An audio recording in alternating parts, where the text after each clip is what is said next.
রাজনীতি করার মূল লক্ষ্য উদ্দেশ্য হলো ইসলাম দেশ মানবতার কল্যাণের জন্য। আমরা রাজনীতি করি শুধু নিজে ব্যক্তি এবং দলের স্বার্থ উদ্ধারের জন্য নয়। আমরা রাজনীতি করার মূল উদ্দেশ্য হলো আল্লাহর হুকুম পালন করা। 53 বছর স্বাধীনতার পরে আজকে আল্লাহ রাব্বুল আলামিন আমাদেরকে যে সুযোগ দিয়েছেন, এই সুযোগ যদি আমরা কাজে লাগাতে না পারি, ভবিষ্যৎ প্রজন্ম সন্তানগুলো যখন ইতিহাস লিখবে তখন আমাদেরকে নিয়ে কলঙ্কজনক ইতিহাস রচনা করবে। আজকে রংপুর এখনো সেই আমাদের চোখের সামনে আবু ছাইদের 2 হাত প্রসারিত করে বৈষম্য দূর করার জন্য, জালেমদের হাত থেকে দেশকে রক্ষার জন্য তিনি তার জীবন যে লুটিয়ে দিয়েছিল, রাস্তায় পড়েছিল, সেই অনুভূতিতে প্রেরণা পেয়েই কিন্তু এক পর্যায়ে আমি জানের ভয় না করে রাস্তার ভিতরে কিন্তু নেমেছিলাম ন্যায়ের পক্ষে, অন্যায়ের প্রতিবাদে। আলহামদুলিল্লাহ, আল্লাহ রাব্বুল আলামিন আমাদেরকে বিজয় দান করেছেন। আজকে দুঃখ হয় এতগুলো মাইল কোন সন্তান হারা হলো, এত মানুষ পঙ্গু হলো, চক্ষু হারালো। আমাদের যে মৌলিক দাবিগুলো ছিল, দেশে মৌলিক সংস্কার হবে, খুনিদের গুমিদের টাকা পাচারকারীদের দৃশ্যমান বিচার হবে, এরপরে লেভেল প্লেইং ফিল্ড জাতীয় নির্বাচনের পরিবেশ তৈরি হবে। কিন্তু আমরা দেখলাম এক শ্রেণীর ক্ষমতালোভীরা সংস্কার এবং দৃশ্যমান বিচারকে গুরুত্ব না দিয়ে ক্ষমতায় যাওয়ার জন্য শুধু পাগল নয়, ডবল পাগল হয়ে গেছে। আমি সকলকে বলতে চাই, আজকে হাজার হাজার হাফেজ আলেম ছাত্র, ছোট মায়ের কোলের সন্তান এবং ছাত্র জনতা জীবন দিয়েছিল শুধুমাত্র কি একজনকে নামিয়ে আরেকজনকে ক্ষমতায় পাঠাবার জন্য? এই দেশকে ফ্যাসিবাদ মুক্ত করার জন্য, খুনিদের হাত থেকে দেশকে রক্ষার জন্য, এবং আমাদের দেশে বসে যারা বিদেশিদের তাবেদার আমাদেরকে গোলামের জিঞ্জির পরিয়েছে, তাদেরকে উৎখাত করে স্বাধীনভাবে আমাদের দেশকে মাথা উঁচু করে দাঁড়াবার জন্য এরা জীবন দিয়েছিল।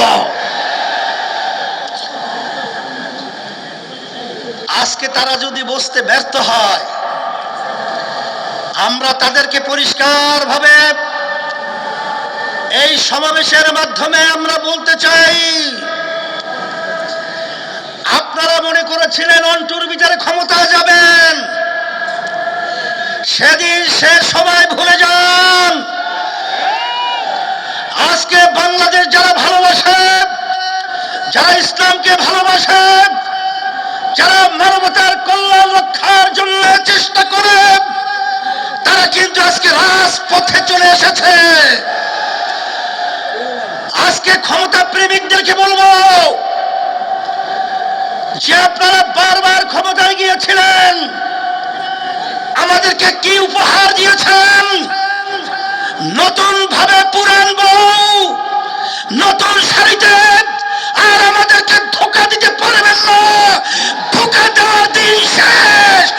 ইসলামের বাংলাদেশ, এদেশ রক্ষার জন্য রাজপথে আজকে আমরা উপস্থিত হয়েছি।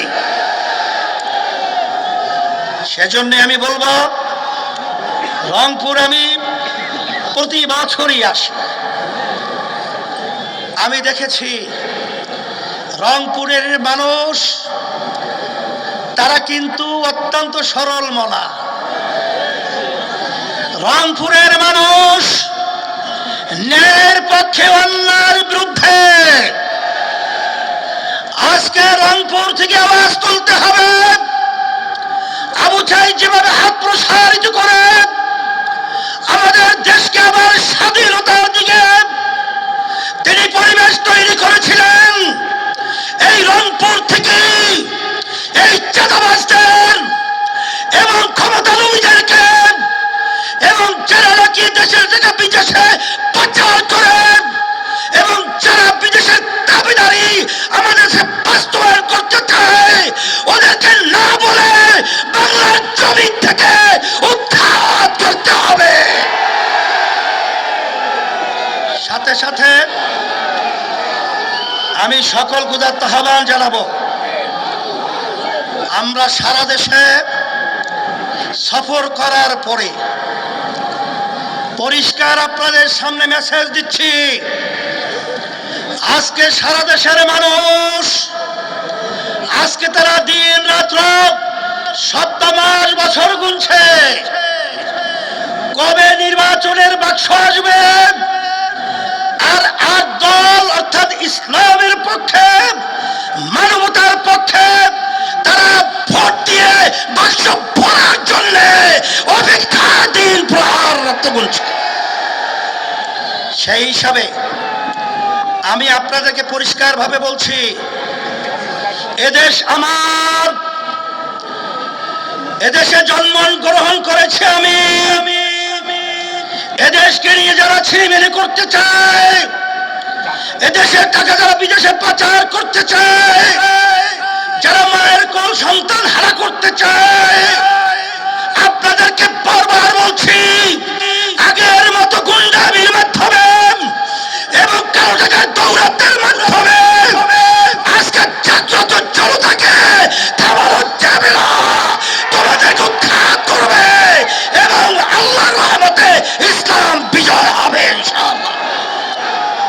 আজকে আপনারা যেভাবে স্বতঃস্ফূর্তভাবে আপনার উপস্থিতির মাধ্যমে আজকে জনসভাকে সাফল্যমণ্ডিত করেছেন, আয়োজক সহ যারা সহযোগিতায় রয়েছেন সকলকে ধন্যবাদ জানাচ্ছি। এবং সব সময় একটা কথা মনে রাখতে হবে, আমরা যারা ৮ দলীয় নেতৃবৃন্দ রয়েছি, আপনাদের জনগণের খাদেম হিসাবে যেন আমরা কাজ করতে পারি। আল্লাহ যেন আমাদেরকে তৌফিক দান করেন।